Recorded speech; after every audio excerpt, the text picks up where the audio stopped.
Imagina que recibes una última carta. Pero no una carta cualquiera, sino una escrita desde la penumbra de una celda en Roma, bajo el poder absoluto del emperador Nerón. Es el mensaje final de un mentor a su discípulo más querido. Un testamento personal, sí, pero también una advertencia urgente, una llamada a las armas espiritual. Hoy nos metemos de lleno en la segunda epístola a Timoteo y para guiarnos contamos con un comentario muy detallado que nos va a ayudar a desentrañar su contexto, su propósito y, bueno, todo su profundo significado. La misión es entender qué impulsó a Pablo a escribir esta carta en sus últimos días y por qué ha resonado con tanta fuerza durante siglos. Pues para empezar a entenderla, lo primero es situarse. El dónde y el cuándo son absolutamente cruciales. Porque esta carta no se escribió durante el primer encarcelamiento de Pablo en Roma, el que muchos recuerdan del libro de los Hechos. Claro, ese que parece casi un arresto domiciliario con ciertos privilegios. Da la impresión de que, aunque estaba preso, todavía tenía bastante control. Podía recibir visitas, predicar. Sí, organizar cosas. Casi como un teletrabajo forzoso, como diríamos hoy. Exacto. Es una buena analogía. Efectivamente, en ese primer encarcelamiento allá por los años 61 al 63, Pablo alquilaba su propia casa, pagada por él mismo además. Estaba bajo custodia, sí, pero con una libertad de movimiento y de comunicación, bueno, considerable. Era una situación de espera, no de condena. Lo que nos describe esta segunda carta a Timoteo es la noche y el día. Es un escenario completamente distinto y mucho más siniestro. ¿Y qué pistas tenemos para afirmar que fue tan diferente? A ver, las pistas están en el propio texto y son contundentes. Primero, el lenguaje. Pablo dice que sufre hasta el punto de llevar cadenas como un malhechor. Vaya. Ya no es un ciudadano romano a la espera de un juicio justo, lo están tratando como a un criminal común. O sea, la dignidad del ciudadano romano ha desaparecido por completo. Por completo. Y segundo, el aislamiento. A diferencia de la primera vez que estaba rodeado de colaboradores, aquí escribe que todos en Asia me han abandonado, o que en mi primera defensa nadie estuvo a mi lado. Hay un clima de miedo o de traición. Y luego está ese famoso detalle de su amigo Onesíforo, ¿verdad? Eso siempre me ha llamado la atención. Exacto, es una prueba clave. Pablo escribe que Onesíforo, al llegar a Roma, tuvo que buscarle con mucha solicitud, o como dicen otras traducciones, con mucha dificultad. Lo cual es muy revelador. Muchísimo. No fue a una dirección conocida como en el primer arresto. Tuvo que investigar, preguntar, moverse por la ciudad y seguramente con mucha discreción, asumiendo un riesgo enorme, para encontrar dónde lo tenían recluido. Esto sugiere una prisión estatal, ¿no? No una casa particular. Desde luego. Se ha especulado mucho sobre el lugar exacto. La tradición habla de la terrible prisión mamertina. Uf, que era lo peor de lo peor. Sí, una tradición muy antigua, pero es poco probable. La mamertina era básicamente un pozo, un lugar para esperar la ejecución inminente sin apenas contacto con el exterior. Y sin embargo, en la carta, Pablo menciona que personas como Lino o Pudente pudieron visitarle, y le pide a Timoteo que le traiga sus cosas. Eso no encaja con un aislamiento total. Vale, tiene sentido. La conclusión más lógica, pues, es que estaba bajo una estricta guardia militar, en condiciones muy duras, muy degradantes, pero no completamente incomunicado, suficientemente oculto para que fuera difícil encontrarle, pero no imposible. Es que la diferencia es abismal. Pasar de ese arresto domiciliario a estar encadenado como un criminal. Me hace preguntarme qué demonios pasó en medio. Si lo liberaron la primera vez, ¿qué hizo para acabar así? Esa es la gran pregunta. Y la reconstrucción de esos años es un fascinante trabajo de detective, uniendo las pistas que Pablo deja en esta y otras cartas. Tras su liberación, que se sitúa sobre el año 63, Pablo no se tomó un descanso, ni mucho menos. Retomó su actividad misionera con la misma intensidad de siempre. Volvió al campo de batalla, vamos. Sin duda. Probablemente escribe la primera carta a Timoteo desde Macedonia. Luego se mueve por Asia Menor. Y aquí llegamos a un punto geográfico que se vuelve central en esta última carta, la ciudad de Troas. Allí se hospedó en casa de un creyente llamado Carpo. Y es en esa casa donde dejó atrás 3 cosas que, desde su celda en Roma, le parecen de vital importancia. El famoso capote, los libros y los pergaminos. Es increíble que en medio de todo este drama teológico existencial, uno de sus últimos deseos sea «Oye, por favor, tráeme mi abrigo». lo humaniza de una forma brutal. Totalmente. Nos recuerda que era un hombre de carne y hueso que sentía el frío de una celda romana en invierno. No era un superhéroe de mármol. Desde Troas parece que continuó hacia Éfeso, luego a la isla de Creta. Donde dejó a Tito. Exacto, donde dejó a Tito para organizar las comunidades. Es posible que pasara por Mileto y finalmente se dirigiera a Nicópolis, en la costa oeste de Grecia, con la intención de pasar allí el invierno. Y la teoría más sólida es que fue en Nicópolis donde las autoridades romanas finalmente lo arrestaron, por segunda y última vez. Y este segundo arresto ya no es por un altercado local en una sinagoga. Esto huele a algo mucho más grande, conectado directamente con el poder imperial en Roma, ¿no? Exacto. Su arresto y su posterior juicio están intrínsecamente ligados al acontecimiento que cambió la historia del cristianismo primitivo para siempre. El gran incendio de Roma en el verano del año 64. El momento en que Nerón necesitaba un culpable. Y rápido. Nerón necesitaba un chivo expiatorio, y lo necesitaba ya. El pueblo romano estaba furioso y los rumores le acusaban a él de haber provocado el fuego para reconstruir la ciudad a su gusto. Y encontró el blanco perfecto en los cristianos, un grupo relativamente nuevo, minoritario, visto con mucha sospecha por sus costumbres y considerado por muchos una secta extraña e incluso atea.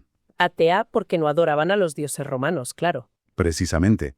El historiador Tácito, que no era cristiano ni mucho menos, nos dejó un relato escalofriante de lo que sucedió. Es una imagen aterradora la que describe Tácito, las antorchas humanas en los jardines del emperador.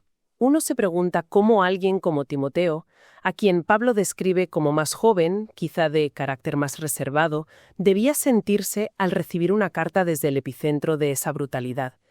El miedo debía de ser paralizante. Sin duda. Y eso es clave para entender el tono y el propósito de la carta. Pablo no le está escribiendo a Timoteo para que organice una rebelión, le escribe para que reavive el fuego del don de Dios que hay en ti. Es una llamada a la valentía interior cuando el terror exterior es absoluto. Entiendo. En ese contexto, Pablo como ciudadano romano tuvo derecho a un juicio. Parece que hubo una primera audiencia en la que fue absuelto de la acusación de incendiario, quizá porque pudo probar que ni siquiera estaba en Roma cuando ocurrió el fuego. ¿Pero eso no lo salvó? No, porque el objetivo ya no era encontrar al culpable del incendio, sino erradicar lo que ellos llamaban una superstición peligrosa. La acusación cambió. Exacto. La segunda acusación, mucho más difícil de refutar, fue la de ser el líder de una religión ilegal, una que se oponía al culto imperial y a los dioses del Estado. Y por ese cargo fue condenado. Su martirio, por decapitación, al ser ciudadano, ocurrió probablemente en el verano del 67 o 68. Y esta carta la escribe justo antes de eso, sabiendo que su final es inminente. Vale, ya tenemos el escenario completo. El dónde, una celda en Roma. El cuándo, en plena persecución de Nerón. Y el por qué. Pero ahora quiero entrar en el corazón del mensaje. Con la muerte a las puertas y su mundo desmoronándose, ¿qué es lo que Pablo considera tan fundamental para decirle a Timoteo? Aquí es donde la carta pasa de ser un documento histórico a un manual de supervivencia espiritual. El mensaje se puede agrupar, diría, en 3 grandes imperativos. El primero es, no te avergüences. Le dice explícitamente a Timoteo, no te avergüences de dar testimonio de nuestro Señor, ni de mí, preso suyo. Qué fuerte. En un momento donde ser asociado con Pablo era prácticamente una sentencia de muerte. Lo primero que le pide es que no se avergüence. La primera batalla era contra el miedo y la vergüenza, sí. Le pide que esté dispuesto a sufrir penalidades juntamente conmigo por el Evangelio. No le dice cuídate o escóndete. No, le dice prepárate para sufrir como yo. Es una petición durísima. Durísima. El segundo gran pilar, la segunda advertencia, es sobre la integridad de la enseñanza. Pablo tiene una visión casi profética de los problemas que vendrán. Advierte sobre falsos maestros, gente que tendrá apariencia de piedad, pero negarán la eficacia de ella. Habla de doctrinas que se extenderán como gangrena. O sea, su gran temor no es solo la persecución desde fuera, sino la corrupción del mensaje desde dentro. Exacto, el enemigo interno.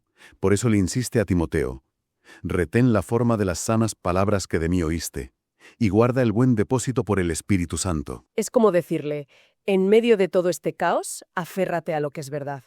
No inventes, no diluyas, no te adaptes al gusto de la gente. Conserva. Exactamente.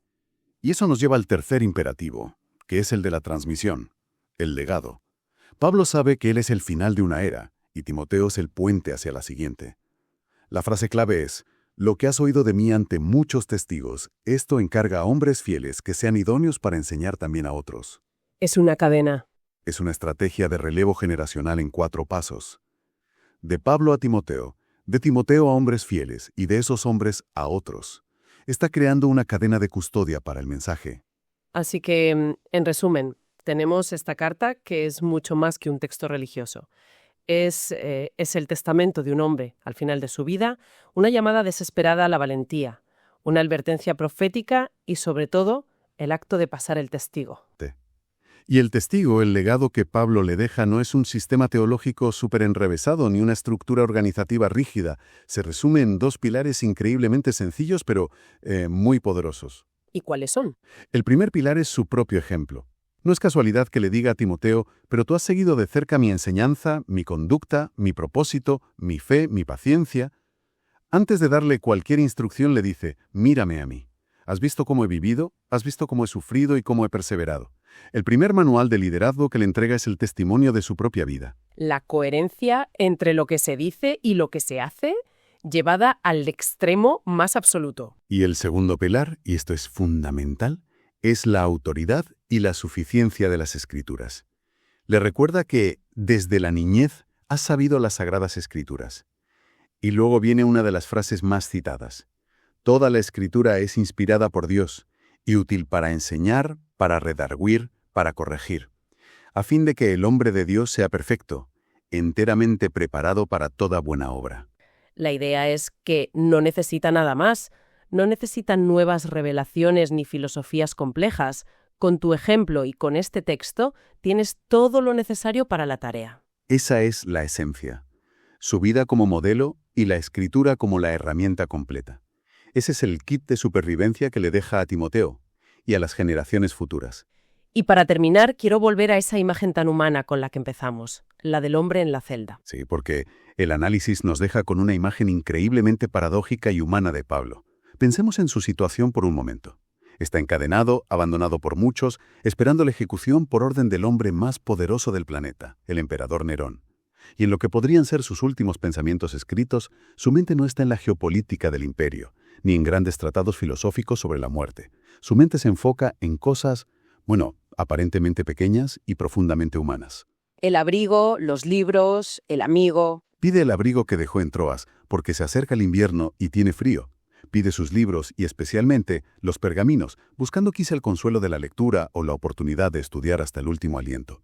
Y sobre todo, su mayor preocupación es el bienestar de su amigo Timoteo y el futuro de las pequeñas comunidades que ha fundado. Pasa de dar instrucciones cósmicas a decir: procura venir pronto, antes del invierno. Es increíble. Esto nos plantea una pregunta fundamental.